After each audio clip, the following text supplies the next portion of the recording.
ও বলখের বাদশা ইব্রাহিম, তুমি আজকে বাদশাহী পাইছো, রাজপ্রাসাদে আরামে ঘুমাও, টাকার মালিক, বাড়ির মালিক, তোমার অর্ডারে বলখের মানুষ দাঁড়ায় আর বসে, তোমার অর্ডারে সবাই তোমার কথায় শুনে, তোমার কথায় সবাই রাত দিন বানায়, তোমারে সবাই সেলিউট দেয়। ও ইব্রাহিম, তুমি দেখছো নি তোমার হাতের ইশারায় বলখের মানুষ উঠে আর বসে, কিন্তু একবারও কি ভাবছো তোমার ইশারায় কিন্তু আসমানের সূর্য নড়ে চড়ে না? তুমি তাকায় দেখছো আকাশের ভেতরে চাঁদ তোমার অর্ডারে চলে না? একবারও কি চিন্তা করছো এই সূর্যের পিছনে বৈশাখ কে ইশারা দেয়? এই চাঁদের পেছনে কার ইশারা চলে? কার ইশারায় সূর্যটা পূর্ব দিকে উঠে, আবার কার ইশারায় পশ্চিমে অস্ত যায়? কার ইশারায় চাঁদ উঠিয়া আবার চাঁদটা অস্তমিত হয়ে যায়?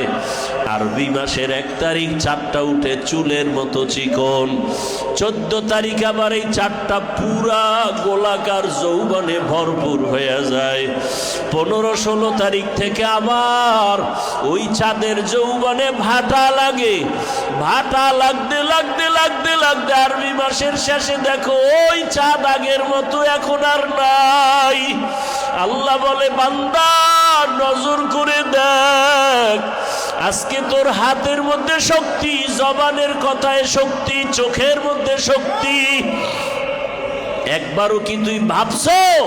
মানুষ হিসাবে ভাবার দরকার। একবারও কি চিন্তা করে দেখছো নিরে গোলাম, তুই যখন কিছুই ছিলি না, কাইফা তাকফুরুনা বিল্লাহি ওয়া কুনতুম আমওয়াতান ফাআহইয়াকুম সুম্মা ইউমীতুকুম সুম্মা ইউহয়ীকুম, তোর কোনো অস্তিত্বই ছিল না। আলহামদুলিল্লাহ, আলহামদুলিল্লাহিল্লাযী কাফা ওয়া সালামুন আলা ইবাদিহিল্লাযীনা ইসতাফা।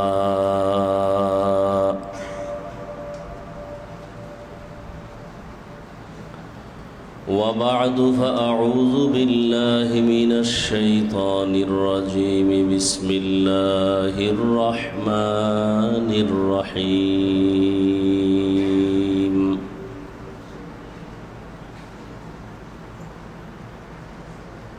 وما خلقت الجن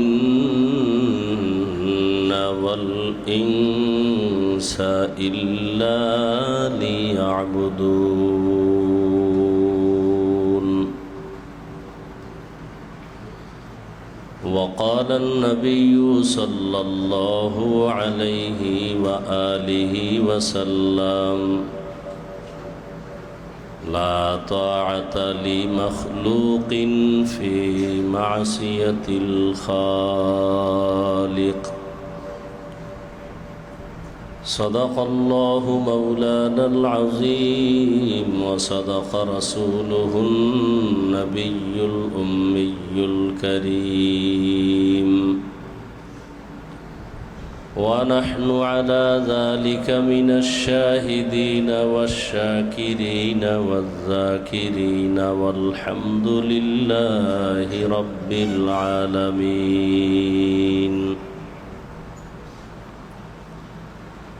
اللهم صل على محمد النبي الأمي وعلى آله وسلم تسليما.